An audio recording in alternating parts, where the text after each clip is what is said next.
On se retrouve donc pour cette revue de presse de l'économie.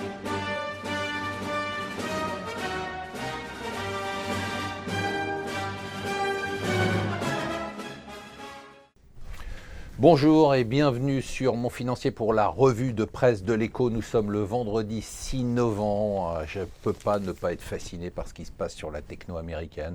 Le Nasdaq hier au-dessus de 5100, il valait 1400 en 2009, il a été multiplié par 3. L'écrasante domination des entreprises américaines. Facebook, après ses résultats, qui dépasse les 300 milliards de dollars et rentre dans le top 6 des valorisations américaines. Dans ce top 6, il y a 4 groupes techno, et ce qui est très fascinant, c'est le modèle qui est en train de se développer dans cette économie globalisée technologique, c'est winner takes all, c'est-à-dire que si vous n'êtes pas le leader, eh bien vous n'existez pas. Alors cette lutte, on la voit tous les jours, hein. Alors hier, c'est Expedia qui rachète HomeAway pour essayer de se battre contre le leader Airbnb. Ce matin, c'est l'annonce de l'accord entre Fnac et Darty pour essayer de lutter contre Amazon. C'est tout simplement incroyable. Juste un petit chiffre qui vous fera réfléchir. Si on prend la capitalisation d'Apple plus celle d'Alphabet, l'ancien Google, eh bien on a la capitalisation totale du CAC 40. Alors, l'euro qui baisse, donc si vous comptiez partir aux États-Unis, laissez tomber, c'est comme Sharm el-Sheikh, vous ne pourrez plus y aller. L'euro qui est en dessous des 1,09.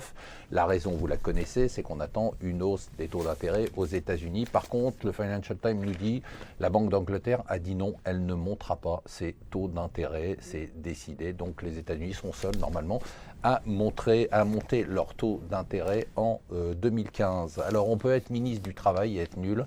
À la question qu'a posée Jacques Bourdin hier sur RMC, combien de fois peut-on renouveler un CDD? C'est quand même une basique, hein, c'est la base pour un ministre du Travail. Mais elle n'a pas su répondre. Alors c'est pathétique si vous regardez la vidéo, elle fait presque de la peine.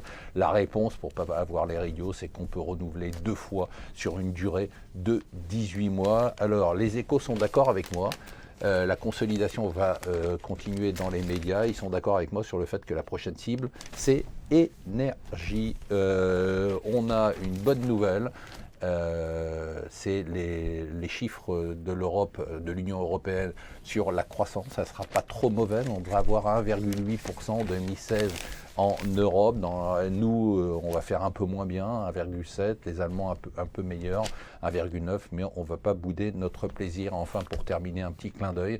Si vous voulez vous mettre à un nouveau métier, apprenez à dessiner. En une semaine, 600 000 exemplaires du nouvel album d'Astérix a été publié. 600 000 exemplaires, qui dit mieux?